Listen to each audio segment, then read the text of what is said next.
और मैं अपनी बहनों की भी तवज्जो चाहता हूँ, ये सबक है, इसको बार बार दोहराया गया है और दोहराने का हुक्म है। आपने कभी किसी मैयत को मिट्टी दी होगी तो मिट्टी देते वक्त जो मसनून दुआ हमारे यहाँ आयत करीमा को बतौर दुआ पढ़ा जाता है, मैंने उन आयात की तिलावत की है। जब हम किसी की कब्र पर मिट्टी डालते हैं, अल्लाह अकबर, मेरे आका सल्लल्लाहु अलैहि वसल्लम के दीवानों, पहली बात तो ये है, कब्र पर मिट्टी डालना कोई रस्म नहीं है, कब्र पर मिट्टी डालना कोई फॉर्मेलिटी नहीं है, बल्कि जब हम किसी की कब्र पर मिट्टी डालें, ए महलों में रहने वालों, ए नरम गद्दों पर आराम करने वालों, पूरी पूरी रातों को अय्याशियों की नजर करने वालों, अपनी दौलत के घमंड और में चकना चूर होकर खुदा के गजब को चैलेंज करने वालों, मुस्तफा जाने रहमत की आंखों की ठंडक को अल्लाह अकबर गफलत की वजह से तर्क करने वालों, गुनाह और जराइम करके जन्नत का ख्वाब देखने वालों,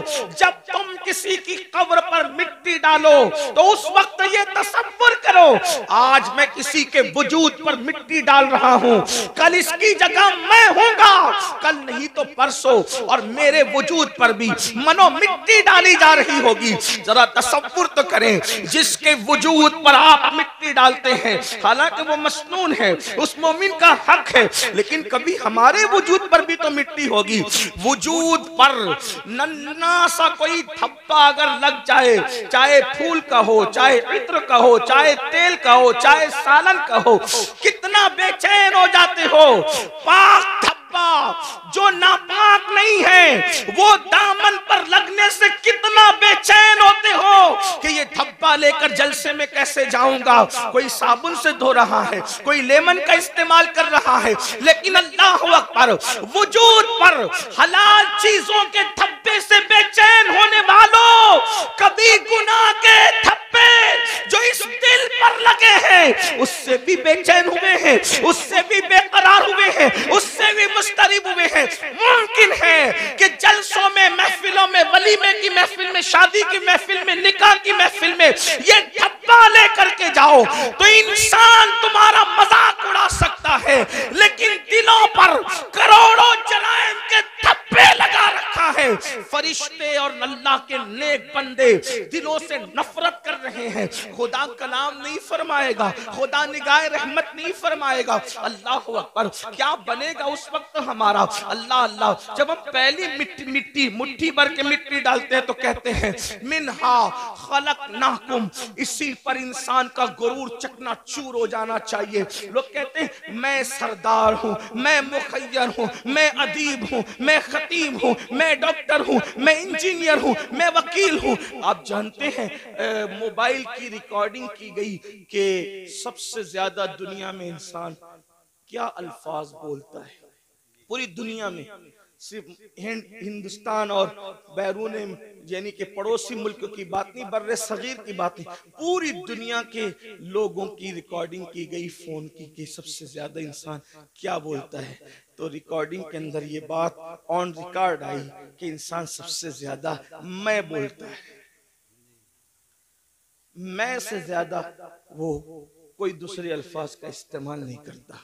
और याद रखना, जहां अना है, इसलिए कि मैं को अरबी में अना कहते हैं, जहां अना है वहां फना है। जब तक इंसान में मैं है, अगर वो तहज्जुद भी पढ़े तो अल्लाह की मारिफत नसीब नहीं होती। जब तक इंसान में मैं है, अगर वो कुरान भी एक दिन में पूरा खत्म कर ले, अल्लाह का इरफान नसीब नहीं होता। इसीलिए सूफिया पहले मैं निकालते हैं, जहां मैं है वहां कुछ नहीं है। हजरत अल्लामा शरफुद्दीन यहिया मनीरी रहमतुल्लाहि ताला अलैह अपनी किताब मकतूबात सदी दो सदी के एक मकतूब में लिखते हैं, अगर इंसान तेरे दिल में जर्रा बराबर भी मैं अना तकब्बुर है, जर्रा बराबर, तो अल्लाह तेरी इबादत कबूल नहीं करेगा। इबादत की कबूलियत के लिए मैं का खत्म होना जरूरी है, इसलिए कि सबको शैतान ने तबाह किया और शैतान को जिसने तबाह किया ये उसकी मैं है। इससे पता चला कि शैतान से बढ़कर भी कोई अगर नुकसानदेह चीज है तो उसको मैं कहते हैं। उसको अना कहते हैं, उसको घमंड और तकब्बुर कहते हैं। कुरान कहता है वस्तकबरा वकाना मिनल काफिरीन, तकब्बुर किया और काफिरों में से हो गया। मुसलमानों, इसलिए सिर्फ इबादत पर तवज्जो न हो, बल्कि जो इबादत गुरूर पैदा कर दे, घमंड पैदा कर दे, उससे अल्लाह की पनाह मांगो, अल्लाह की पनाह तलब करो। याद रखना, अगर दामन में तवज्जो करना, मैं सूफिया की बात कर रहा हूं, अल्लाह अकबर, अगर गुनाह करके निदामत है और अमल करके घमंड है, तो अमल करके घमंड से बेहतर गुनाह की निदामत है। ये बात अच्छी तरह याद रखना। आज बहुत सारे लोग, शायद वो अहले सुन्नत में नहीं है, अपने अमल पर नाज़ा है, दूसरों में और हम में फर्क यही है कि वो सिर्फ अमल पर नाज करते हैं और हम अमल करके अमल पर नहीं, जाने अमल मोहम्मदुर रसूलुल्लाह की निस्बत पे नाज। नारे तकबीर, नारे रिसालत, औलादे गौसे आदम।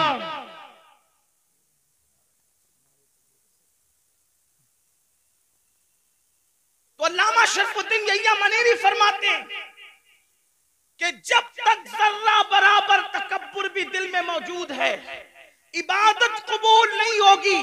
और अब वो तकब्बुर की डेफिनेशन कि तकब्बुर है या नहीं, इसकी पहचान बयान करते हैं। आप भी डूबे अपने अंदर, मैं भी डूबूं अपने अंदर, इसलिए कि खिताब, मेरी अक्सर आदत है, पहली बात तो खिताब नहीं करता और गुफ्तगू करता हूं, तो हमारे बुजुर्गों ने हमें बताया कि लोगों को मुखातब करने से पहले अपने आप को मुखातब करो, इसलिए कि आपसे ज्यादा जरूरत इस्लाह की हमें है, मुझे है। अल्लाह अकबर। तो अल्लामा मनीरी फरमाते हैं कि क्या कहते हैं कि तकब्बुर जर्रा बराबर है, तेरी इबादत तुझे फायदा न देगी, तेरी इबादत कबूल न होगी। अब तकब्बुर और घमंड की जो है वो निशानी बयान फरमाते हैं कि एक इंसान पूरी दुनिया के इंसानों से अपने आप को हकीर समझ रहा है कि मैं सबसे हकीर हूं, सबसे जलील हूं। वाकई कह नहीं रहा है, समझ रहा है, इसलिए कि कहना और है, समझना और है। हम बार बार कहते हैं मैं सबसे ज्यादा हकीर हूं, लेकिन किसी मकाम पर अगर हमें बैठने को अच्छी जगह ना मिले तो नाराज होकर महफिल से निकल जाते हैं। क्या हमारे लिए जगह भी ना थी? अल्लाह अकबर। तो इंसान कहता बहुत कुछ है लेकिन समझता कम है। अल्लाह अकबर। तो अल्लामा मनीरी रहमतुल्लाहि ताला अलैह फरमाते हैं, सारे इंसानों से इंसान अपने आप को हकीर समझता है, लेकिन सिर्फ एक इंसान से अपने आप को बेहतर समझता है। सबसे हकीर समझकर एक से अपने आप को बेहतर समझा, मतलब अभी भी उसके अंदर घमंड और तकब्बुर बाकी है। और जिसमें तकब्बुर बाकी है, अल्लाह उसके अमल को उसके मुंह पे मारेगा, अल्लाह उसके अमल को कबूल नहीं फरमाएगा। अपने मन में डूब कर बाजा सुरागे जिंदगी, तू अगर मेरा नहीं बनता न बन, अपना तो बन। तो पहली मुट्ठी भरकर जब हम किसी कब्र पर मिट्टी डालते हैं तो कहते हैं मिन्हा खलकनाकुम। उसका मतलब क्या है? घमंड वालों, तकब्बुर वालों, चाहे हुस्न का हो, चाहे इल्म का हो, चाहे दौलत का हो, चाहे नसब का हो, चाहे तकवा परहेजगारी का हो, कुरान कह रहा है इसी मिट्टी से तुम्हें पैदा किया गया है। मिन्हा खलकनाकुम, इसी मिट्टी से पैदा किया गया, तुम्हें तखलीक किया गया मिट्टी से। जिस इंसान को मिट्टी से बनाया गया हो, उस इंसान को घमंड कैसे सेब देता है? उस इंसान को तकब्बुर कैसे सेब देता है? फिर उसके बाद हम दूसरी मिट्टी भर करके डालते, कहते हैं वफीहा नुईदुकुम, इसी में मिला दिए जाओ। उठाया मिट्टी से मिलाएंगे मिट्टी, और फिर वमिन्हा नुखरिजुकुम तारतन उखरा, तीसरी मुट्ठी भरकर जब हम मिट्टी डालते हैं तो कहते हैं आयत करीमा को बतौर दुआ पढ़ते हैं, और फिर इसी मिट्टी से तुम्हें उठाया जाएगा। अब आज मेरी गुफ्तगू का जो उन्वान है, हम कैसे उठेंगे, ये इस पर आपकी तवज्जो। जाना तो सबने कब्र में, हर आदमी अपनी अपनी अमल के मुताबिक जाएगा, जो जैसे जाएगा तैसे जाएगा। उठेंगे कैसे? तो एक हदीस पाक बड़ी तवील है, उसमें अल्लाह के रसूल सल्लल्लाहु अलैहि वसल्लम से पूछा गया कि या रसूल अल्लाह सल्लल्लाहु अलैहि वसल्लम, हमें कब्रों से कैसे उठाया जाएगा और किस हालत में उठाया जाएगा? अल्लाह के हबीब अलैहिस्सलातु व तस्लीम से जब पूछा गया कि हमें किस तरह उठाया जाएगा और हम कैसे उठेंगे अपनी कब्र से, हजरत सैयदना मुआज इब्ने जबल रदी अल्लाह तबारक व तआला अन्हु का सवाल था। आपने सवाल किया आका कैसे उठेंगे? तो अल्लाह के हबीब अलैहिस्सलाम ने कहा, ए मुआज, तूने बहुत मुश्किल सवाल किया मुझसे, और उसका जवाब देने से पहले तवज्जो करना, उसका जवाब देने से पहले सैयदुल आलमीन कायदुल मुरसलीन आलिमे मा काना व मा यकून इतना रोए कि रोते रोते दाढ़ी भी आंसुओं से तर हो गई और हुजूर के कपड़े भी आंसुओं से तर हो गए। सवाल क्या था? आका कब्रों से हम कैसे उठेंगे, किस हालत में उठेंगे, किस शक्ल में उठेंगे, किस अंदाज से उठेंगे? तो अल्लाह के हबीब अलैहिस्सलाम पर उस कब्र से उठने की कैफियत जब हुजूर को याद आई कि उम्मत कैसे उठेगी, हुजूर इतना रोए सल्लल्लाहु अलैहि वसल्लम कि आपकी दाढ़ी आंसुओं से तर हो गई, कपड़े आंसुओं से तर हो गए, और फरमाया तूने मुश्किल सवाल किया और फिर जवाब दिया, ए मुआज, जब मेरी उम्मत कब्र से उठेगी तो वो 12 सूरतों में उठेगी, 12 शक्लों में उठेगी। कब्र से उठने वालों की 12 पोजीशन होगी। अब यहाँ तवज्जो के साथ सुने, हदीस मुकम्मल होगी, बात भी पूरी हो जाएगी। अब इन 12 में हम किसके अंदर है, जरा उस पर तवज्जो करना। मैं नहीं कहूंगा कि आप किसमें हैं, मैं किसमें हूं, ये किसमें है, वो किसमें है, नहीं, बहुत हो चुका मेरे भाइयों। मैं कहता हूं तू सुधर, तुम कहते हो तू सुधर। ये तू और तू के अंदर मामला खराब है। हमें यह सोचना है कि मैंने संवरना है, मेरी कब्र के अंदर मैंने अकेले जाना है, अपनी कब्र से मैंने उठना है। मेरे भाइयों, यहाँ सारी चिटिंगे चल जाएगी, रियाकारियां चल जाएगी, मक्कारियां चल जाएगी, सब चल जाएगा, लेकिन वहां कुछ नहीं चलेगा। सब मामला वहां पीवर है। अल्लाह अकबर। अब मेरे और तुम्हारे नबी, गैबदा नबी सल्लल्लाहु अलैहि वसल्लम क़यामत का मंजर पेश कर रहे हैं। कब्रों से उठना तो है ना भाइयों, कब्रों में जाने पर भी यकीन है, कब्र से उठने पर भी यकीन है। अब मेरे और तुम्हारे सच्चे नबी सैयदुल आलमीन गैबदा नबी सल्लल्लाहु अलैहि वसल्लम फरमाते हैं 12 किस्म के लोग होंगे कब्र से उठने वाले, यानी 12 पोजीशन में लोग उठेंगे, 12 अंदाज में लोग उठेंगे। अब मेरे आका अलैहिस्सलाम पहले शख्स के बारे में फरमाते हैं, अल्लाह अल्लाह, हजरत सैयदना मुआज बिन जबल रदी अल्लाह ताला ने अर्ज किया, हुजूर बताएं ना कि कैसे कैसे लोग उठेंगे? तो अल्लाह के हबीब सल्लल्लाहु अलैहि वसल्लम इरशाद फरमाते हैं, एक टोला कब्र से उठेगा, यानी पहला ग्रुप कब्र से निकलेगा। कब्रों से जो पहला टोला ग्रुप निकलेगा, आका इरशाद फरमाते हैं, ना उनके हाथ होंगे ना उनके पैर होंगे, यानी कब्र से निकलते वक्त, यानी कब्र में जब दफन होंगे तो उनका पूरा वजूद सही सलामत होगा, लेकिन जब वो अपनी कब्रों से उठेंगे तो उनके हाथ भी कटे हुए होंगे, उनके पैर भी कटे हुए होंगे। अल्लाह अकबर। इस हालत में वो दुनिया से जब गए थे तो अच्छे भले, लेकिन कब्र से निकलेंगे तो हाथ नहीं पैर नहीं, हाथ और पैर दोनों कटे हुए। और उस वक्त तो गैब से निदा आएगी, ऐ लोगों, ये टोला जो कब्र से हाथ और पैर कटा हुआ निकला है, जानते हो किस जुर्म की वजह से इनके हाथ और पैर काट दिए गए? अल्लाह अकबर। तो लोग पूछेंगे किस वजह से, तो कहां जाएगा? ये दुनिया में अपने पड़ोसियों को तकलीफ पहुंचाते थे, ये दुनिया में अपने पड़ोसियों के साथ अच्छा सलूक नहीं करते थे, इसलिए आज ये अपनी कब्रों से उठे हैं तो इनके हाथ भी कटे हैं, इनके पैर भी कटे हैं। आपसे पूछना चाहता हूं, आज थोड़ी सी ताकत मिल जाए, थोड़ी सी कुव्वत मिल जाए, पड़ोसियों के साथ हमारा सलूक क्या है? अल्लाह अकबर। बड़ी माजरत के साथ मुसलमानों, हर पड़ोसी दूसरे पड़ोसी को, हर ताकतवर कमजोर को दबा रहा है, बल्कि अल-अयाज़ु बिल्लाह, अब तो हालात यहां तक हो गए, सिर्फ पड़ोसियों को सताया नहीं जा रहा है, पड़ोसियों की बेटियों पर भी गलत नजर डाली जाती, उनकी बहुओं पर भी अगर वो कमजोर है तो गलत नजर डाली जाती, गरीब है तो उनकी आबरू का सौदा करने की कोशिश की जाती है। मुसलमानों सोचो तो सही, अंजाम क्या है? ये दुनिया है, दुनिया में कोई रोके ना रोके, कोई टोके ना टोके, कोई जो चाहे जिस तरह चाहे कर ले, मगर कब्र है, आखिरत है। जरा सोचो तो सही, दुनिया में जिसके हाथ नहीं उसका अंजाम क्या, दुनिया में जिसके पैर नहीं उसकी हालत क्या, लेकिन आखिरत में जो अल्लाह अकबर लंगड़ा और लूला कर दिया जाए, किस बुनियाद पर? पड़ोसियों को सताने की बुनियाद पर। आइए मैं तूल ना देते हुए सिर्फ एक दो रिवायत इस सिलसिले में आपकी खिदमत में पेश करूं। जानते हैं अल्लाह के रसूल अलैहि सलाम फरमाते हैं कि जिब्रील ने मेरे पास आकर पड़ोसियों के बारे में ऐसी ऐसी बातें करना शुरू की कि मुझे अंदेशा हुआ कि कहीं पड़ोसियों को विरासत में हकदार ना कर दिया जाए, पड़ोसियों को जो है इंसान के माल में शरीक ना कर दिया जाए। जाए। आका अलैहिस्सलाम इरशाद फरमाते हैं कि कोई बंदा पेट भर करके खाना खा के सो जाए और उसका पड़ोसी भूखा हो, आका फरमाते हैं वो कामिल मोमिन नहीं हो सकता। यहाँ तक आका फरमाते हैं कि पड़ोसी का हक ये है जब तुम अच्छा खाना बनाओ तो थोड़ा सा पानी अपनी हांडी में बढ़ा लो ताकि वो खाना तुम अपने पड़ोसी को भेज सको।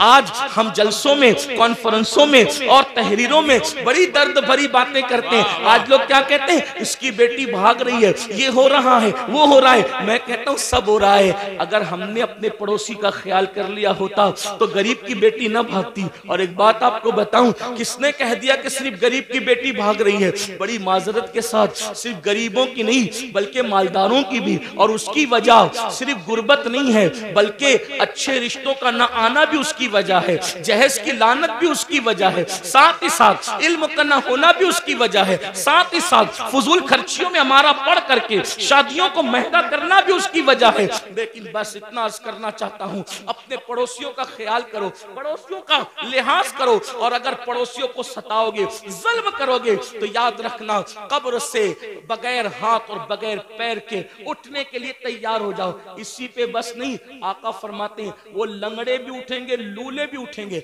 और उनको मुंह के बल घसीटते हुए जहन्नम में ले जाया जाएगा कि तुमने पड़ोसियों पे जुल्म किया था। एक बात पड़ोसियों के मुतालिक और रस करूं आपसे, आज पड़ोसियों के साथ अच्छा सलूक हमारा नहीं। कल लोग जब घर खरीदने जाते थे तो देखते थे कि मुसलमान रहता है कि नहीं रहता है पड़ोस में, और लोग मुसलमान के पड़ोस में रहना पसंद करते थे। और आज लोग मुस्लिम मोहल्ले में रहना पसंद नहीं करते। क्यों? सबसे ज्यादा कचरा और घान अगर किसी इलाके में होगी तो मुस्लिम मोहल्ले में। नंगे बच्चे चड्डी पहन करके गाली गलोच कर रहे होंगे तो मुसलमानों के मोहल्ले में। रात के 3-3 बजे तक के झगड़े फसाद की आवाज आ रही होगी तो, और टीवी का आवाज जोर से हो रहा होगा तो मुसलमानों के मोहल्ले में।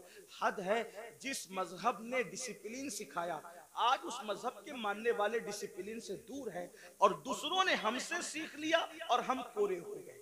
ये रोना है, कोई डिसिप्लिन हमारी जिंदगी में नहीं। मुसलमानों सोचो तो सही, हम कहाँ हैं? हमें इससे निकलना है। हमें, अगर हम दीन सीखने आए हैं जलसों में तो मुबारकबाद के मुस्तहिक हैं, और अगर हम सिर्फ भीड़ करने आए तो जलसों के अंदर सियासी जलसों में सर देखे जाते हैं, मजहबी जलसों में सर नहीं देखे जाते। यहाँ तो बदलने वालों की तादाद देखी जाती है। अगर जलसे इंकलाब नहीं पैदा करने, सिर्फ रसूमात पर हैं, तो ये क़यामत की निशानियों में से एक निशानी है। अल्लाह के रसूल अलैहिस्सलाम ने फरमाया क़यामत की निशानियों में से एक निशानी ये है कि लोग दीन सुनने जमा होंगे, दीन पर अमल करने जमा नहीं होंगे। अल्लाह अकबर। जलसे वाले भी खुश, खतीब साहब भी खुश कि क्या हजारों की भीड़ थी। लेकिन कहता हूँ ये क़यामत की निशानी है। दिन उस वक्त तक ठंडा नहीं होगा हमारा जब तक के जैसे जलसे में रात के 3 बजे तक टिक कर बैठते हो, उसी तादाद में जब तक नमाज फजर में ना आओ हमारे कलेजे ठंडे नहीं हो सकते। इसलिए कि सरों को गिनकर सियासी लीडर तो खुश हो सकते हैं, मजहबी लोग इससे खुश नहीं। हाँ, शुक्र जरूर है कि आप आ गए, अल्लाह का शुक्र है, शुक्र करते हैं। लेकिन कितने लोग अमल करते, कितने लोग तब्दील होते हैं? तब्दील होने के लिए सुनो और आज के बाद अहद करो, पड़ोसियों के साथ बदसलूकी नहीं होगी। एक बात आपसे कहता हूं, हमारे इमामुल अइम्मा, सिराजुल उम्मा, काशिफुल गुम्मा, सैयदना नुअमान बिन साबित, इमाम आजम अबू हनीफा का एक पड़ोसी था, मौसीकी के फन में माहिर था और आपको सताने के लिए पूरी रात मौसीकी बजाता था, म्यूजिक बजाता, बहुत तकलीफ पहुंचाता था, गाना भी गाता था, तकलीफ भी तकलीफ पहुंचाना ही उसका मशगला। और एक बात ये भी याद रखना, अगर कोई पड़ोसी आपको सताए आप सब्र करें, क्योंकि पड़ोसी का हक है, आप सब्र करें, आप उस पर जुल्म न करें। इमाम आजम अबू हनीफा रहमतुल्लाहि ताला अलैह सब्र करते थे। एक दिन किसी ने उसकी कंप्लेन कर दी बादशाह के सिपाह के पास। बादशाह के सिपाही है, उसको उठा के ले गए, और जब उसको उठा करके ले गए तो इमाम आजम अबू हनीफा ने किसी से पूछा, आज उस गवैये की आवाज नहीं आती? देखो हम तो कभी बरस पड़ोसियों की ख्याल ही नहीं रखते, आवाज आ रही कि नहीं आ रही, किस हालत में नहीं है। लेकिन इमाम आजम थे। यही तो बात है, दीन मुकम्मल दीन है, दीन मुकम्मल निजाम हयात है, दीन मुकम्मल जो है अल्लाह अकबर कानून जिंदगी है। इमाम ने पूछा आज उस गवैये की आवाज नहीं आ रही है? तो किसी ने अर्ज की खुशी खुशी हजरत उसको तो पुलिस उठा के ले गई, उस पर तो कंप्लेन हो गई है, उसको जेल में डाल दिया गया। अब मेरे पड़ोसी को जेल में डाल दिया गया, आप उसी वक्त तशरीफ ले गए और जाने के बाद आपने फरमाया कि मेरा पड़ोसी है, इसको जेल में क्यों डाला गया? तो कहा आपको सताता था, गाता था, म्यूजिक बजाता था, मौसीकी बजाता था, इसलिए ये हाल किया गया। फरमाया कोई बात नहीं, उसका मेरा मसला है, लेकिन मैं तो उसको ले जाऊंगा। और इमाम आजम अपने सोर्स से, अपनी सिफारिश से उसको छुड़ा कर लाए। रास्ते में उसने कहा मैं तो आपको सताने के लिए करता था, आपने मुझे क्यों छुड़ाया? फरमाया जो तू करता था वो तेरा अपना अमल है, मुझे पड़ोसी के साथ हुस्न सुलूक का हुक्म दिया गया है, मैंने उस पर अमल किया। कदम पकड़कर कहता है वल्लाह अगर किसी को इमाम आजम कहलाने का हक है तो वो साबित का बेटा नोमान आप ही है।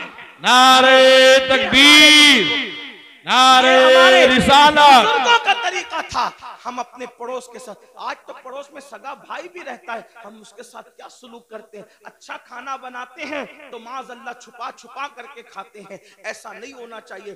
फिर मेरे और तुम्हारे आका सल्लल्लाहु अलैहि वसल्लम इरशाद फरमाते हैं दूसरा गिरोह, दूसरा काफिला, दूसरा टोला जब अपनी कब्र से निकलेगा तो उसकी शक्ल सूवर की तरह और खिंजीर की तरह होगी। खिंजीर और सूवर की शक्ल में वो अपनी कब्रों से निकलेंगे। हालांकि जब उनको कब्र में रखा गया था तो उनके चेहरे अच्छे भले थे, लेकिन अब वो मैदान महशर में उठेंगे तो वो सूवर की शक्ल और खिंजीर की शक्ल लेकर उठेंगे। सहाबा बेचैन हो गए, तड़प गए, अर्ज किया या रसूल अल्लाह सल्लल्लाहु अलैहि वसल्लम, जो गिरोह, जो टोला, जो काफिला कब्रों से सूवर और खिंजीर की शक्ल में उठेगा उनका क्या कसूर होगा? तो मेरे आका फरमाते हैं उनका कसूर ये होगा कि वो नमाजों में सुस्ती करते थे, वो नमाजों में गफलत करते थे। मुसलमानों जरा सोचो तो सही, अपने नबी की हर बात पर यकीन है, इन बातों को क्यों भूल जाते हो? जिसके कहने पर अल्लाह को एक माना, जिसके कहने पर कुरान को अल्लाह की किताब माना, जिसके कहने पर दीन इस्लाम को हक माना, अल्लाह अल्लाह उस रसूल का फरमान है बेनमाजी, नमाज में सुस्ती करने वाला जब अपनी कब्र से उठेगा तो सूवर की शक्ल में उठेगा, खिंजीर की शक्ल में उठेगा। इस पर ज्यादा बात न करते हुए एक रिवायत आपके सामने पेश करूं, खुले दिलों के साथ और खुली आंखों के साथ, खुले कानों के साथ सुनना।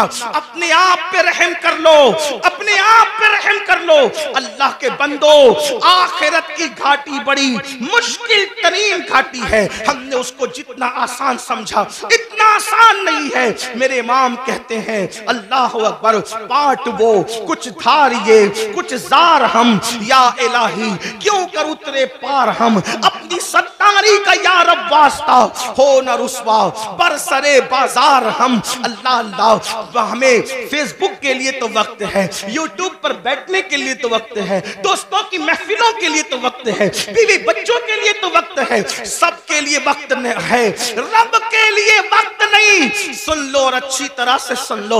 अल्लाह अल्लाह, हजरत अल्लामा उस्मान इब्ने हसन रदी अल्लाह तबारक व तआला अन्हु अपनी किताब में लिखते हैं, मेरी बहनों की भी तवज्जो, अल्लाह के हबीब अलैहिस्सलाम का जाहिरी दौर है, आका अलैहिस्सलाम अपने सहाबा के जुर्मुट में जलवागर हैं। ऐसे में एक नौजवान रोते हुए आता है और अर्ज करता है या रसूल अल्लाह सल्लल्लाहु अलैहि वसल्लम, मेरे अब्बू का इंतकाल हो गया, मेरे बाप का इंतकाल हो गया। आका मेरा बाप मर चुका है, उसका इंतकाल हो चुका है, हम देहात के लोग हैं, देहात में रहने वाले हैं। आका न उसको कोई गुस्ल देने वाला है, न उसको कोई कफन पहनाने वाला है। या रसूल अल्लाह सल्लल्लाहु अलैहि वसल्लम, इसलिए मैं रो रहा हूँ। मेरे आका ने फरमाया ए अबू बकर उठो, ए उमर उठो और दोनों जाओ और जा करके इसके देहात में पहुंचो, इसके गांव में पहुंचो, उसको गुस्ल भी दो, उसको कफन भी पहनाओ। अल्लाह अकबर। जब सिद्दीक अकबर, फारूक आजम, मेरे आका के दोनों यार शेखैन करीमैन उठे और देहात में पहुंचे तो जैसे मैयत के करीब गए गुस्ल देने के लिए चेहरे से चादर हटाई, चेहरे से चादर हटाई तो क्या देखा कि उसका मुंह, मैयत का मुंह काले सूअर की तरह हो गया, काले खिंजीर की तरह हो गया। अल्लाह अकबर। सिद्दीक सिद्दीक और फारूक ने जब ये मंजर देखा, जार जार रोने लगे, सारों कतार रोने लगे। एक कासिद को अल्लाह के रसूल सल्लल्लाहु अलैहि वसल्लम की बारगाह में पेश किया गया। या रसूल अल्लाह, इसका चेहरा तो काले सूअर की तरह, काले खिंजीर की तरह हो गया, इसको कैसे गुस्ल दें, इसको कैसे कफन पहनाए? अल्लाह अकबर, मेरे और तुम्हारे आका सल्लल्लाहु अलैहि वसल्लम खुद तशरीफ लाए चल करके, और जब उसका मुंह काले खिंजीर की तरह देखा, हुजूर अलैहिस्सलाम भी रो पड़े। फिर मेरे आका ने दुआ की, और दुआ करने के बाद उसका चेहरा ठीक हो गया। जब चेहरा ठीक हो गया तो फिर गुस्ल दिया गया, कफन पहनाया गया, नमाज जनाजा पढ़ी गई। और जब जनाजा मुकम्मल हो गया तो किसी ने धीरे से कहा, पहले तो इसका चेहरा काले सूअर की तरह, काले खिंजीर की तरह हो गया था, अब जरा देखे तो इसका चेहरा कैसा है। जब दोबारा चेहरा देखा गया नमाज जनाजा के बाद, जब कफन हटाया गया, तो क्या देखा लोगों ने, अब भी उसका चेहरा काले सूअर की तरह, काले खिंजीर की तरह था। सब रो पड़े। सहाबा ने अर्ज किया, हमारे माँ बाप आप पर कुर्बान या रसूल अल्लाह सल्लल्लाहु अलैहि वसल्लम, इसका चेहरा बार बार काले सूअर की तरह, काले खिंजीर की तरह कैसे हो जाता है? तो मेरे आका ने उसके बेटे को बुला करके पूछा, ये बता तेरे बाप का चेहरा काले सूअर की तरह क्यों हो जाता है बार बार? उसने अर्ज की, या रसूल अल्लाह सल्लल्लाहु अलैहि वसल्लम, मेरा बाप कोई गुनाह नहीं करता था, बस उसकी कमी ये थी कि जब नमाज का वक्त आता तो वो सो जाया करता था, वो नमाज नहीं पढ़ता था। तब मेरे आका ने इरशाद फरमाया, लोगों ध्यान से सुनो, जो नमाज में सुस्ती करेगा वो अपनी कब्र से इस हालत में उठेगा कि उसका मुंह काले सूअर की तरह होगा, काले खिंजीर की तरह होगा। बताओ, चेहरे पर फुंसी आ जाए कितना बेचैन हो जाते हो, किसी के चेहरे पे सफेद दाग आ जाए कितना बेचैन हो जाता है। लोग मुंह पे रुमाल रख के फिरते हैं, अगर उसको फालेज हो जाए, मेरा टेढ़ा मुंह लेकर मैं कैसे जाऊं, सफेद दाग लेकर कैसे जाऊं, फुंसी लेकर कैसे जाऊं? अपने जैसे इंसानों के सामने जब ये ऐब लेकर नहीं जाते, जिसको डॉक्टर दुरुस्त कर सकता है वो ऐब लेकर नहीं जाते, अल्लाह ना करे नमाज छोड़ने की वजह से मुंह काले सूअर की तरह होगा, तो अल्लाह की बारगाह में क्या मुंह लेकर जाओगे, किस तरह मुंह लेकर जाओगे? और सुन लो, दुनिया के इम्तिहान में अगर नाकाम हो गए तो फिर कामयाबी के चांसेस है, मगर आखिरत के इम्तिहान में अगर नाकाम हुए फिर कामयाबी का कोई चांस नहीं है। पहली और आखिरी मर्तबा मौका मिलेगा, क्या तैयारी की उसके लिए? नहीं नहीं, हमें टाइम निकालना होगा। बड़ी माजरत के साथ एक बात और आपसे कहूं, आज मेरी कौम के दिमाग में एक खप्त है, नहीं हम तो गौस पाक के मानने वाले, हम तो गरीब नवाज के मानने, हम तो आला हजरत के मानने, हम तो शाह बरकतुल्लाह के मानने, तो हमें क्या होगा? हमने तो जिना करके भी जन्नत ही मिली, हमने तो नमाज छोड़ के भी जन्नत ही मिली, हमने तो पूरी जिंदगी कुरान को हाथ नहीं लगाया, तो क्योंकि हम मानने वाले कितने बड़ों के, जितने बड़ों के मानने वाले उनकी बड़ाई में मुझे कोई शक नहीं। लेकिन एक बात जरूर कहता हूं, जब नूह अलैहिस्सलाम का बेटा जहन्नम में जा सकता है, सुलभी बेटा, और कुरान फिर उसका नसब भी काट करके ऐलान करता है, लैसा मिन अहली, कभी आपकी औलाद से न रहा। तो जब सगे बेटे का नसब कट सकता है तो फिर नाम लेवाओं का रिश्ता, निस्बतें क्यों नहीं कट सकती? वो शख्स गौस पाक का कैसे हो सकता है जो नमाज नहीं पढ़ी? क्योंकि गौस पाक कह चुके कि बेनमाजी मरे तो उसे मुसलमान के कब्रिस्तान में दफन मत कर। मैं लोगों को कहता हूं, कुछ लोगों को बुरा भी लगता है, लेकिन मुझे लोगों का ख्याल कम है। हम लोग कादरी बन गए, चिश्ती बन गए, नक्शबंदी बन गए, सहरवर्दी बन गए, मदारी बने, वारसी बने, बरकाती बने, रजवी बने, अशरफी बने, सब बने। अब से पूछता हूं, सच बताना अपने ईमान वाले दिलों पे हाथ रख के, क्या सच्चे मुसलमान भी बने हम? अपने आप से पूछो, आज सब बने? कादरी, चिश्ती, नक्शबंदी, अदीब, खतीब, शहीद, ये वो मुखय्यद, ये सब बने? सच्चे मुसलमान भी बने? आप कहेंगे तू कैसी बात करते आया है? हाँ, क्या मुसलमान नहीं? मैंने कहा मैं आपके इस्लाम का मुनकिर नहीं, लेकिन पूछ रहा हूँ क्या सच्चे मुसलमान भी बने? कहा वो क्यों? मैंने कहा इसलिए कहता हूँ अगर पीर टोपी दे दे, तवज्जो करिए, टोपी दे दे, कितना संभाल संभाल के रखते हो, मेरे पीर की टोपी, मेरे पीर का मामा, मेरे पीर का कुर्ता, मेरे पीर का जुब्बा। क्यों? किसने दिया? पीर ने तोहफे में दिया। और प्यार उससे कितना है कि कब्र में भी ले जाऊंगा। मैंने कहा तुझे सलाम हो, अच्छा है, प्यार, पीर से बहुत प्यार कर, अल्लाह इससे ज्यादा तुझे बरकत दे, लेकिन इतना जरूर तुझसे पूछूंगा, सिलसिले की मोहब्बत में तुझे पीर से इतना प्यार है कि पीर के दिए हुए तोहफे को तूने सीने से लगा लगा के रखा, क्या तूने अल्लाह के दिए हुए तोहफे के साथ भी यही सुलूक किया? जो कद्र तुझे पीर के तोहफे का है, जो कद्र तुझे उस्ताद के तोहफे का है, क्या अल्लाह के तोहफे के साथ भी तूने ऐसा ही सुलूक किया? वही कद्र की, वही इज्जत की, वही सीने से लगा के रखा। तो अल्लाह का तोहफा क्या है? मैंने कहा उसको नमाज कहते हैं। दिया अल्लाह ने, और किन हाथों से भेजा? किन हाथों से भेजा? सैयदुल मासूमीन मुहम्मदुर रसूलुल्लाह के हाथों से भेजा।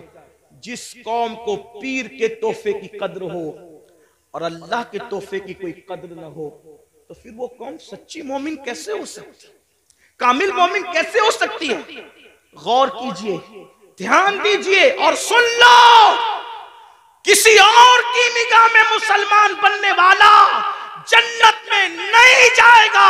जन्नत में उसी ने जाना है जो खुदा वो रसूल की नजर में मुसलमान है। अपने आप के बारे में जो भी तराश कराश लो, इंदल्लाह जो मोमिन है, इंदर रसूल जो मोमिन है, जन्नत उसी के लिए है। इस खुशफहमी में मत रहना कि सिर्फ सुन्नी कहला करके जन्नत मिल जाएगी। सुन्नी कहलाना और है, सुन्नी बन जाना और है। सिर्फ सुन्नी कहलाने वालों को जन्नत नहीं मिलेगी, सुन्नी बन जाने वालों को जन्नत मिलेगी। और याद रखना, अल्लाह अकबर, हमारे बुजुर्गों ने तो नवाफिल भी तर्क नहीं किया, सुन्नते गैर मौकेदा भी तर्क नहीं किया, और हम फराइज छोड़ बैठे हैं। अल्लाह अकबर। आपको बताओ, गौर करो, आका अलैहिस्सलाम ने अपने खानदान के लोगों को देखो, खानदान रसूल है। कोई खानदान बहैसियत खानदान रसूलुल्लाह के खानदान के बराबर नहीं हो सकता। हुजूर सैयदी अशरफी मियां रहमतुल्लाहि ताला अलैह अक्सर एक शेर कहा करते थे, कहते थे, कोई हो मुत्तकी आलिमो जाहिद जमाने में, मगर आले मोहम्मद के बराबर हो नहीं सकता। आप फरमाया करते हो, तवज्जो फरमाए, खानदान नबुव्वत है। और इमाम अहले सुन्नत नबी के खानदान के बारे में कहते हैं, आबे तत्हीर से जिसमें पौधे जमे, उस रियाज़े निजाबत पे लाखों सलाम। खूने खैर और रसूल से है जिनका खमीर, उनकी बेलोस तीनत पे लाखों सलाम। रसूलुल्लाह के खून से जिनका खमीर बना है, आबे तत्हीर से जिसमें पौधे जमे, वो नबी का खानदान। तवज्जो करें, उस खानदान रिसालत को रिसालत माँ ने फरमाया, ए बनु हाशिम, अमल करना, अमल। तवज्जो करें, अल्लाह के रसूल अपने खानदान के लोगों को कह रहे हैं, अमल करना, अमल। कहीं ऐसा ना हो कि लोग अमल लाए और तुम सिर्फ नसब लाओ। फिर आका ने फरमाया, ए बनु हाशिम, जिसको अमल ने पीछे कर दिया उसको नसब कभी आगे नहीं कर सकता, इसलिए अमल करना।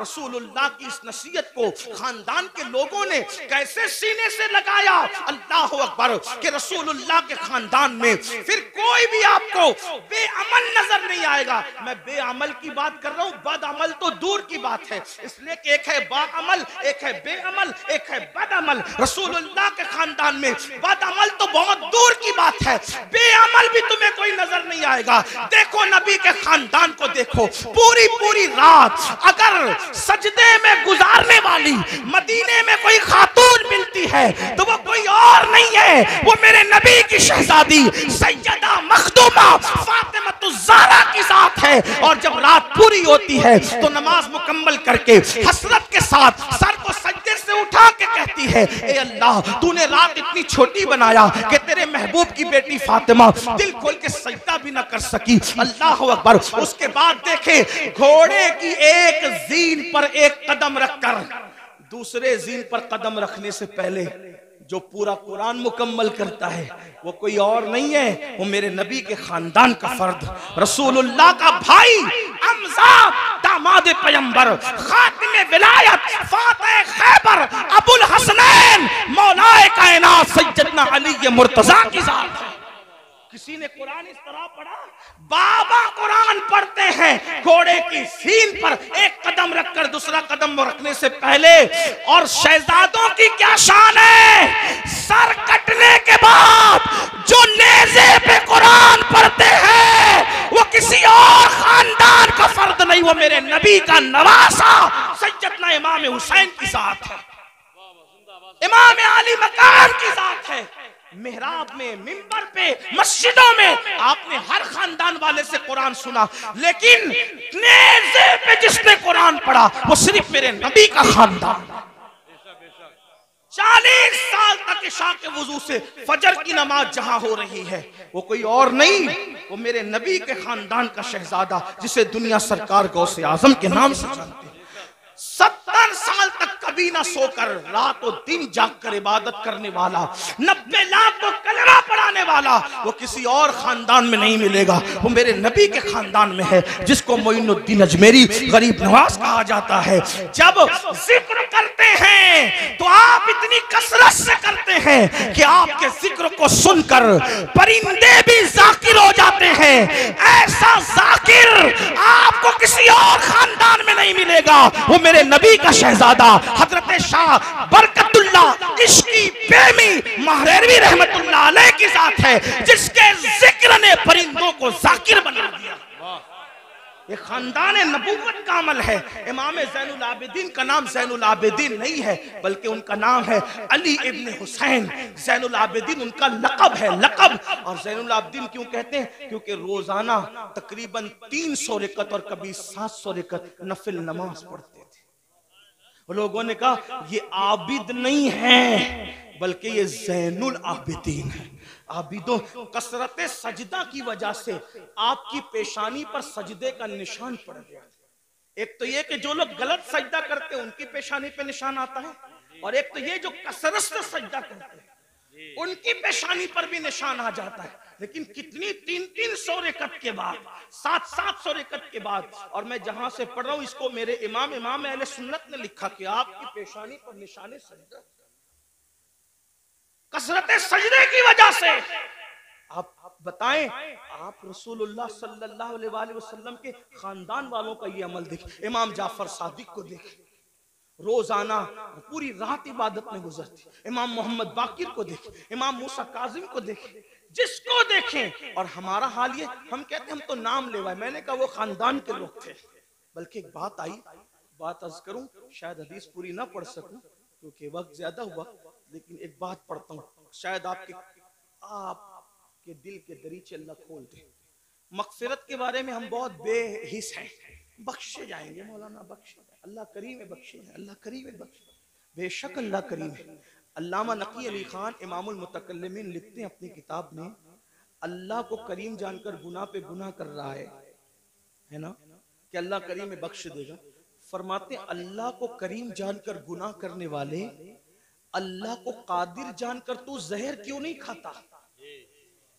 जब वो करीम है गुनाहों पे बख्श देगा तो कादिर भी तो है, जहर खाने पे जिंदगी भी दे सकता है। लेकिन अल्लाह को कादिर जानकर तूने कभी जहर नहीं खाया और अल्लाह को करीम जानकर गुनाह कर रहा है। अल्लाह को करीम जानने का ये मतलब नहीं कि गुनाह करके सोचे कि अल्लाह बख्श देगा। अल्लाह को करीम जानने का मतलब ये कि नेकी करके भी रो, अल्लाह मेरी नेकियां इस काबिल नहीं कि तेरी बारगाह में कबूल हो, अपने करम से कबूल फरमा ले। अल्लाह गुनाह तो गुनाह, अगर नेकी का सवाल कर ले तो हम अपने अल्लाह को नेकी का जवाब नहीं दे सकते। जो इतने चैन से बैठे हैं ना मेरे भाई, जब जिस दिन एहसास होगा कि मगफिरत किस चीज का नाम है तो आपको पता चलेगा। हजरत सैयदना इमाम जाफर सादिक का जिक्र है। इमाम जाफर सादिक को लोग इतना ही जानते हैं कि हम उनकी कूड़े की न्यास करते हैं, बस इतना ही जानते। लेकिन जानते हैं ये इमाम जाफर सादिक गौसे आजम से पहले अपने दौर के गौसे आजम है। मकामे गौसियत कुबरा पर फाइज इमाम जाफर सादिक। कौन इमाम जाफर सादिक? जिनकी जूतियां इमाम आजम अबू हनीफा जैसे लोग सीधा करते थे।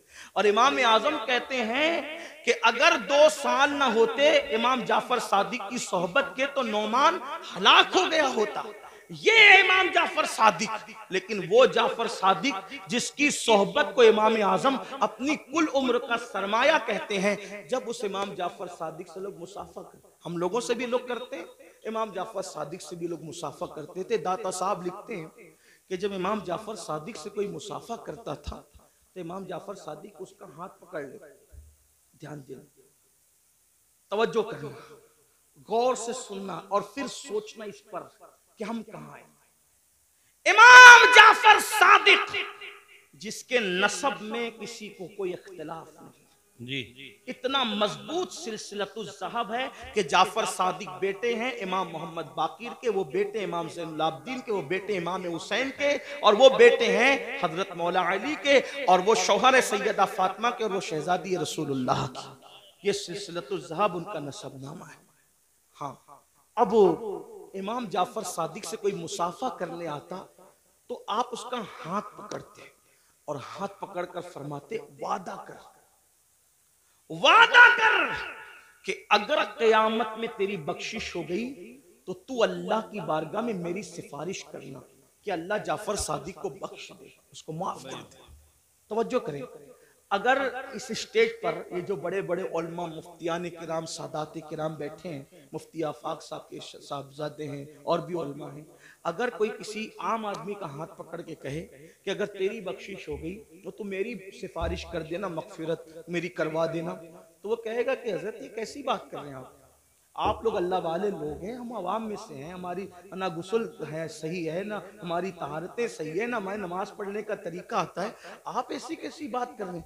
अब जब ये मिंबर पे बैठे हुए अल्लाह वाले किसी से ये बात करें तो ताज्जुब होगा, चे जाए कि इमाम जाफर सादिक ऐसा सैयद जिसकी गुलामी इमाम आजम जैसे लोग करें, वो जो है इल्म के मामले में उन जैसा उनके दौर में कोई नहीं था, तकवे के मामले में उन जैसा कोई मुत्तकी नहीं था, इबादत के मामले में उन जैसा कोई आबिद उनके दौर में नहीं था, और वो लोगों का हाथ पकड़ के कहते वादा करो कि अगर तुम्हारी बख्शिश हो गई तो तुम मेरी सिफारिश करना, मेरी मगफिरत करवाना, मेरी सिफारिश करना, शफाअत करना। और लोग पलट के कहते इमाम आप तो सैयद हैं, सैयद आप तो सैयद आले रसूल हैं, हम आपकी क्या सिफारिश करेंगे, आपके नाना शफीउल मुज़निमीन है।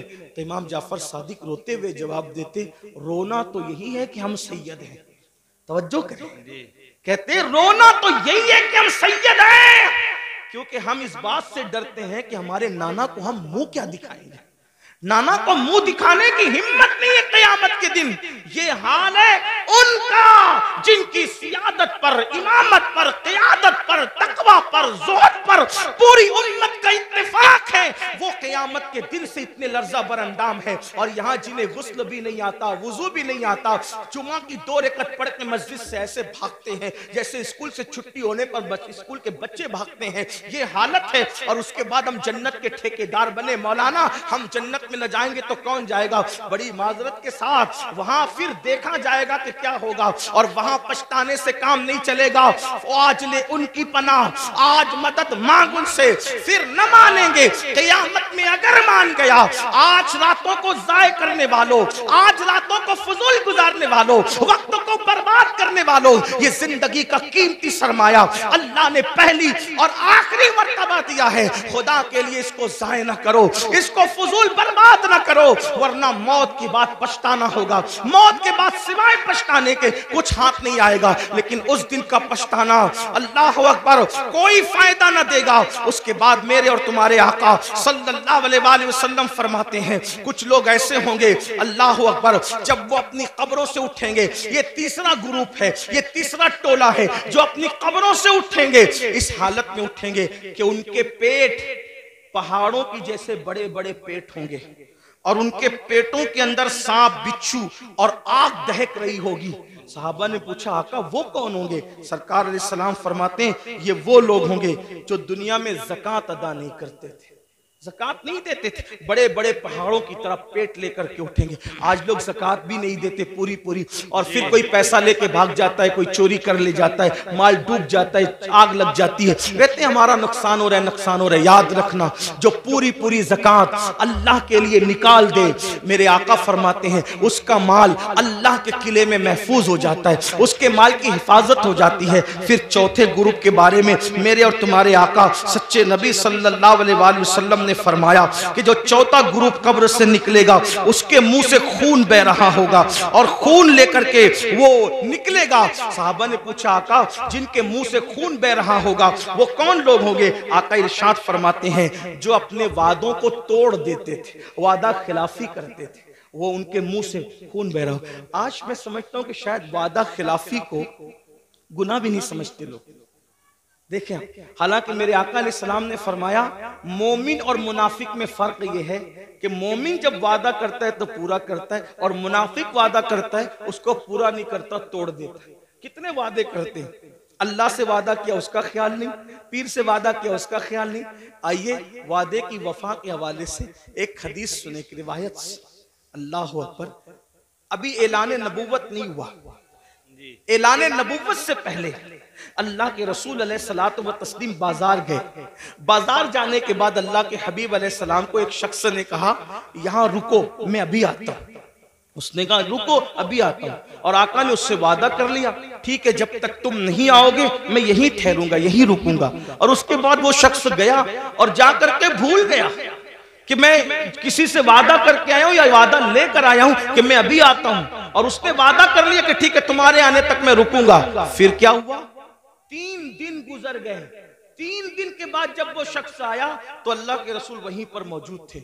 उसने पूछा आप यहाँ? फरमाया तुमसे मैंने वादा किया था कि जब तक तुम नहीं आओगे मैं यहीं रुका रहूंगा, इसीलिए मैं यहाँ रुका रहा। और फिर मेरे आका ने न उससे लड़ाई की, न झगड़ा किया, न उसको डांटा, बल्कि सिर्फ एक जुमला कहा, ऐ शख्स तूने मुझे मुशक्कत में मुब्तला कर दिया, तूने मुझे तकलीफ में मुब्तला कर दिया। ये ऐलान नबुव्वत से पहले का वादे का वफा करना था।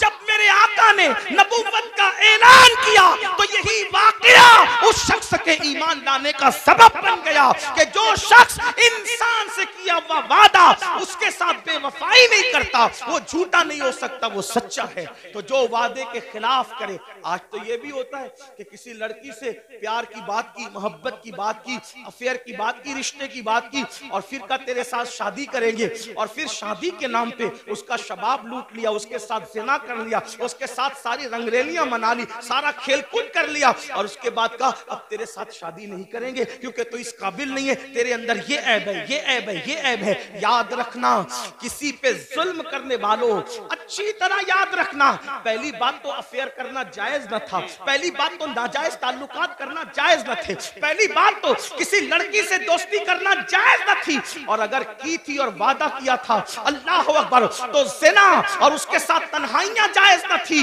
अल्लाह अकबर। अब उसका शबाब लूट कर उसमें ऐब निकाल कर उसको छोड़कर ऐसे भागते हो जैसे फूलों का रस चूस करके भौरा भाग जाता है, दोबारा उधर का रुख नहीं करता। तितलियां फूलों का रस चूस कर दोबारा उधर का रुख नहीं करती। किसी के शबाब से खिलवाड़ करके, किसी के हुस्न से खिलवाड़ करके, किसी की आबरू से खिलवाड़ करके फिर उसको छोड़कर नए शिकार की तलाश में जाने वालों, जानबूझ करके किसी की आबरू के साथ सौदा करने वालों, सुनो अल्लाह के हबीब अलैहिस्सलाम इरशाद फरमाते हैं, फकी अबुल्लाह समरकंदी अपनी किताब में लिखते हैं कि अगर किसी ने किसी चिड़िया से भी खेलकर उसकी जिंदगी को खत्म किया होगा, किसी ने किसी चिड़िया की जिंदगी से खेला होगा, न खाने की हाजत थी, न शरई कोई मामला था, सिर्फ अपने नफ्स के लिए चिड़िया से खेला और उसको मार डाला, खेलते खेलते उसकी जिंदगी को खत्म कर दिया। आका फरमाते हैं वो मरी हुई चिड़िया जिसकी जिंदगी से तुमने खिलवाड़ किया था, जब कयामत का दिन होगा तो अल्लाह की अदालत में फरियाद करेगी, मौला आज अदल का दिन है, आज इंसाफ का दिन है, मौला मुझे अदल चाहिए, इस शख्स ने मेरी जिंदगी से खिलवाड़ किया था।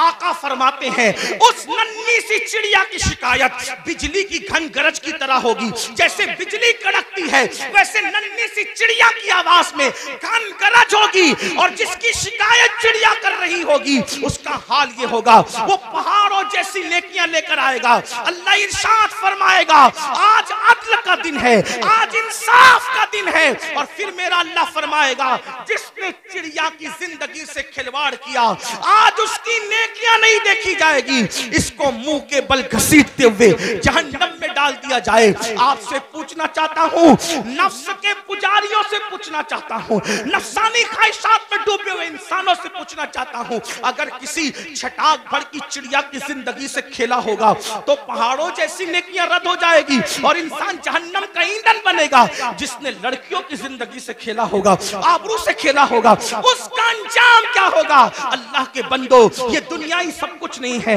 ये दुनिया की रंगरेलियां ही सब कुछ नहीं है, ये दुनिया के मजे और मस्ती सब कुछ नहीं है, ये दुनिया का ऐशो आराम सब कुछ नहीं है। उस दिन के बारे में डरो जिस दिन के बारे में कुरान कहता है, यौम यक़ूमुर रूह वल मलाइका सफ़्फ़न ला यतकल्लमूना इल्ला मन अज़िन। उस दिन जिब्रील अमीन और सारे फरिश्ते अल्लाह की हैबत से कांपते होंगे, किसी में कलाम करने की जुर्रत नहीं होगी। उस दिन अपना क्या होगा, जिस दिन अंबिया की जबान पे नफ्सी नफ्सी होगा, उस दिन अपना क्या हाल होगा। इसलिए लोग लड़कियों की जिंदगी से तो खेलते हैं, खुद की बीवी का अगर सालन में नमक ज्यादा हो जाए तो तलाक दे दे, मारे पीटे। याद रखना, अच्छी तरह याद रखना, ये दुनिया है, यहाँ ऐश करने, आराम करने, जुल्म करने नहीं भेजा। कुरान कहता है अल्लज़ी खलक़ल मौत वल हयात लियब्लुवकुम अय्युकुम अहसनु अमला, कि अल्लाह ने जिंदगी और मौत को इसलिए पैदा किया कि अल्लाह तुम्हें आजमाए कौन थोड़ी सी जिंदगी को पाकर अच्छा अमल करता है। उसके बाद अब ये आखिरी बात तस करूंगा, इसके बाद बात पूरी कर लेंगे, इसलिए कि वो 12 लोगों का जिक्र करने जाएंगे तो शायद रात के 3 बजेंगे, और मेरी आदत है इससे पहले कि लोग जिक्र इलाही से उकता जाए, हमें अपनी बात मुकम्मल करनी चाहिए। और लोग कहें चुप हो जाओ, इससे पहले हमें खुद ही चुप हो जाना चाहिए। ये आदाब महफिल भी है और ये शराफत की निशानी भी है। तो मैं इसी पे बात पूरी करूंगा, फिर किसी दिन मौका मिला इंशाल्लाह तो, या तो आजकल तो बयानात यूट्यूब पर आते ही रहते हैं, किसी भी जगह मुकम्मल हो जाएगी तो आप तक पहुंची जाएगी इंशाल्लाह। ये 5वीं बात है, लेकिन इसको ध्यान से सुनो, और ये आखिरी बात है आज की महफिल। अल्लाह के रसूल अलैहिस्सलाम फरमाते हैं 5वां टोला जब कब्र से निकलेगा तो उनके जिस्म से मुर्दार की बदबू आए, मुर्दार की बदबू, और वो मुर्दार की बदबू लेकर के अपने कब्र से उठेंगे। साहबा ने पूछा हुजूर वो कौन होंगे? आका फरमाते वो लोग होंगे जो दुनिया में छुप छुप कर गुनाह करते, तन्हाई में गुनाह करते, पोशीदा तौर पे गुनाह करते, लोगों के सामने नेकियां और तन्हाई में गुनाह। ऐसे लोगों के लिए अल्लाह फरमाता है जो लोगों के सामने नेकी करके तन्हाई में गुनाह करें, मैं उनके साथ ऐलाने जंग करता हूं। और दूसरी हदीस में आता है कि हबाअम मंसूरा की तफसीर करते हुए अल्लाह के रसूल ने खुद फरमाया, आका फरमाते हैं साहबा ने पूछा हुजूर ये हबाअम मंसूरा का मतलब क्या है कि अल्लाह उनकी नेकियों को जर्रे की तरह बिखेर देगा। तो आका फरमाते हैं जो तन्हाइयों में गुनाह करते थे अल्लाह उनकी नेकियों को ऐसे बिखेर देगा जैसे रोजोन के जर्रात होते हैं, जो सिर्फ धूप में नजर आते हैं, इतने बारीक कर देगा अल्लाह, यानी इतनी बेउकत हो जाएगी उनकी नेकियां कि अल्लाह ताला उनके जर्रे जर्रे कर देगा, उनकी नेकी कोई काम की नहीं होगी। और अल्लाह पाक उनकी नेकियों को रद्द फरमाएगा। वल आक़िबतु लिल मुत्तकीन, आखिरत तो मुत्तकियों के लिए है। इस सिलसिले में हजरत ज़ैद एक बात बयान करते, फरमाते हैं मैं कब्रिस्तान गया, जब कब्रिस्तान पहुंचा तो एक दरख्त को टेक लगाकर मैं बैठ गया, इसलिए कि मैं चाहता था कि कब्रों को देख करके इबरत हासिल करूं। ऐसे मैं टेक लगा के बैठ गया तो मैंने क्या देखा, मेरी आंख लगी तो दिल की आंखें बेदार हुई। मैंने ख्वाब देखा कि लोग अपनी अपनी कब्रों से उठ रहे हैं, किसी के उजले लिबास है, किसी के मैले लिबास है, कोई कैसा है कोई कैसा है। लेकिन एक शख्स को मैंने देखा जब वो उसकी कब्र से उठा, उसकी कब्र से, तो एक आसमान से आग की चैन जंजीर आई और उसके हलक में डाली गई, और वो उसके हलक से गुजरते हुए पेट, और पेट के बाद फिर नीचे के मकाम से वो जंजीर निकल गई, और वो चीख रहा था, चिल्ला रहा था, और चीखते चिल्लाते कहता था मुझ पर ये क्या अजाब हो रहा है, क्या मैं नमाज नहीं पढ़ता था, क्या मैं रोजा नहीं रखता था, क्या मैं रमजान शरीफ के रोजे नहीं रखता था, क्या मैंने हज नहीं किया था, क्या मैंने उम्रे नहीं किए थे, क्या मैंने सदका नहीं दिया था, क्या मैंने ज़कात नहीं दी थी, क्या मैं फलां नेक काम नहीं करता था। गर्ज के वो अपनी सारी नेकियों को गिनाएगा गिनाएगा गिनाएगा, इसका मतलब वो गुनहगार नहीं था, वो नेकोकार था, इसलिए वो वहां भी नेकियों को गिनाएगा। हजरत ज़ैद कहते हैं जब वो अपनी नेकियों को गिना रहा था तो गैब से आवाज आई, बंदे तू सारी नेकियां करता था, लेकिन जब तू अकेले में और तन्हाई में होता था तब तू गुनाह करता था, अल्लाह से नहीं डरता था। तो जिसने तन्हाई के अंदर गुनाह किया अल्लाह ने उसकी नेकियों को जाय कर दिया। आपसे पूछता हूँ अल्लाह के बंदो, नरम नरम गद्दों पे लेटकर रात की तन्हाइयों में चार दीवारी में क्या देखते हो? कौन क्या देखता है मुझे नहीं पता, लेकिन अपने आप में डूब करके सोचो, वो गंदी फिल्में, वो गंदे मनाजिर, वो गंदी तस्वीरें रिंद की रिंद रहे, हाथ से जन्नत न गई। जो तन्हाइयों में गुनाह करते हैं और लोगों के सामने नेकियां करते हैं, कब्रों से उठेंगे तो उनके बदन से मुर्दार की बदबू होगी। अल्लाह उनके साथ ऐलाने जंग करता है, उनकी नेकियों को रेत के जर्रों की तरह बिखेर दिया जाएगा। अपने आप पे रहम करो मेरे भाइयों, क़यामत के दिन कौन है अपना सिवाय मुस्तफा जाने रहमत के। सबने सफे महशर में ललकार दिया हमको, ऐ बेकसों के आका अब तेरी दुहाई है, एक ही सहारा है। अगर गुनाह कर करके उनका दिल दुखा दिया, उनको नाराज कर दिया, तो बताओ अपना क्या बनेगा। अल्लाह अकबर। मेरे आका मुस्तफा जाने रहमत सल्लल्लाहु अलैहि वसल्लम के दीवानों सैयदना फारूक आजम कहते हैं, लोग छोटे और बड़े गुनाह की बात करते हैं, फारूक आजम फरमाते हैं मैं तो इतना समझता हूँ गुनाह कोई भी करो रसूलुल्लाह के दिल को तकलीफ पहुंचती है, हुजूर का दिल दुखता है। कोई गुनाह करो दिल हुजूर का दुखता है। अब आपको से पूछता हूँ, चेहरों से दाढ़ियां मुंडाकर गटरों में फेंकते हो, फारूक आजम कह रहे हैं आका का दिल दुखता है। गंदी फिल्में देखते हो, फारूक आजम कह रहे हैं आका का दिल दुखता है। किसी औरत पर बदनजरी करते हो, आका का दिल दुखता है। मस्जिदों को वीरान करते हो, आका का दिल दुखता है। नमाजों में सुस्ती करते हो, आका का दिल दुखता है। किसी मोमिन को गाली देते हो, आका का दिल दुखता है। इतना रसूलुल्लाह का दिल कब्र अनवर में दुखाओगे और उसके बाद मैदान महशर में जब शफाअत की भीख लेने के लिए उनकी बारगाह में पहुंचोगे, अल्लाह न करे अगर उन्होंने मुंह फेर लिया और मुंह फेर करके ये कहा, ओ मुनाफिक झूठे, मुझसे इश्क का दावा करता था और मेरे दिल को छलनी छलनी करता था, मेरे दिल को दुखाता था, मेरे दिल को तकलीफ पहुंचाता था। बताओ भाइयों, जब सब ने ललकार दिया होगा तो उसी आमिना के लाल का सहारा होगा, मेरे आका अलैहिस्सलातु व तस्लीम की शफाअत होगी। अगर वो भी मुंह फेर लें, हालांकि उनके करम से ऐसी उम्मीद नहीं है, लेकिन उनकी मिजाज की नजाकत बेचैन भी करती है। हजरत जिगर मुरादाबादी ने कहा था कि इस उम्मत आसी से न मुंह फेर खुदाया, नाजुक है बहुत गैरत सुल्तान मदीना। मेरे आका की गैरत बहुत नाजुक है। कितनी नाजुक है इतना अंदाजा कर ले। एक बार उम्मुल मोमिनीन ने अपने घर के दीवारों पे पर्दे लटका दिए तो आका अलैहिस्सलाम ने चेहरा फेर करके ये फरमाया कि हम दीवारों को कपड़े नहीं पहनाते, महबूबाए महबूबे रब्बुल आलमीन अगर दीवारों पे पर्दे लटका दे तो वहां से गैरत की वजह से चेहरा फेर लिया जाता है। इतने जराइम करके, इतने बड़े मुजरिम बनके हुजूर के दरबार में खड़े रहेंगे, अल्लाह अकबर। अगर उनकी गैरत की नजाकत ने मुंह फेर लिया, कहां जाओगे, किसके पास जाओगे, किसके दरवाजे पे दस्तक दोगे? इसलिए आज उनको मनाओ, आज उनको राजी करो, आज उनकी बारगाह में माफी मांगो, उनके वसीले से अल्लाह की बारगाह में तौबा करो, ताकि दुनिया भी संवर जाए, आखिरत भी संवर जाए। अल्लाह पाक की बारगाह में दुआ है कि मेरा अल्लाह सबसे